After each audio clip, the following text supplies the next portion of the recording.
అంట ఒక పాము ఉడత ఒక పాము ఉన్నాయంట. ఇంకో స్నేహితుడు ఉన్నారంట. ఆ పాము స్నేహితుడు వేరంట. పక్షి ఉడత ఎలక ఉండేవంట. అప్పుడు ఆ పాము వచ్చి వాటి గుడ్లు తినేసిందంట. ఆ గుడ్లు తిన్న గుహ వెళ్ళేలోపు ఆ గుహ పట్టలేదు అంట.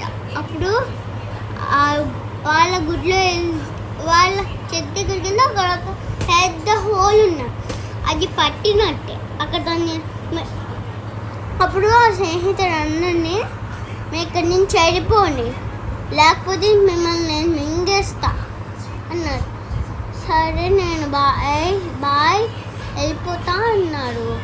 అప్పుడు ఆ కప్ప దగ్గరికి వెళ్ళాను. ఒక తెలివైన కప్ప ఆ పాము మా ఇల్లు నుంచి వెళ్ళిపోతుంది అని చెప్పాడు.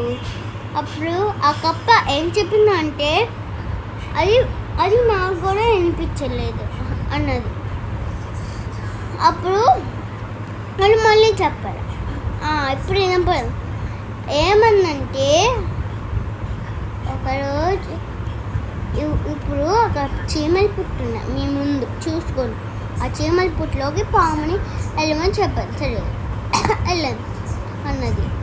పాము మేము వెళ్తున్నాం, అక్కడ ముందు చాలా అందమైన ఇల్లు ఉంది, అక్కడికి మేము వెళ్తున్నాం. ఏది ఎక్కడ అదిగో అదే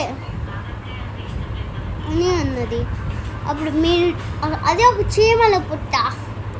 ఆ చీమల పుట్టలోకి వెళ్ళి మీరు డోర్ తెరవండి, మీరు ఇక్కడి నుంచి వెళ్ళిపోండి డోర్ తెలిసి అన్నది.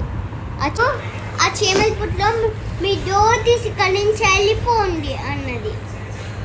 అప్పుడు వాళ్ళు లోపలికి వెళ్ళి ఒక స్టిక్ ఒక హ్యాట్ పట్టుకున్నారు. అప్పుడు ఆ పాము మీదకి ఆ చీమలు గుచ్చి దాన్ని చంపి పడేశారంట. అప్పుడు ఏడ్చుకుంటూ వెళ్ళి వాళ్ళ ఇంట్లో కూర్చున్నాడు. ఎవరు? పాము చంపి పడేసినాక ఏడ్చుకుంటూ వెళ్ళి వాళ్ళ ఇంట్లో కూర్చుందా? వావ్.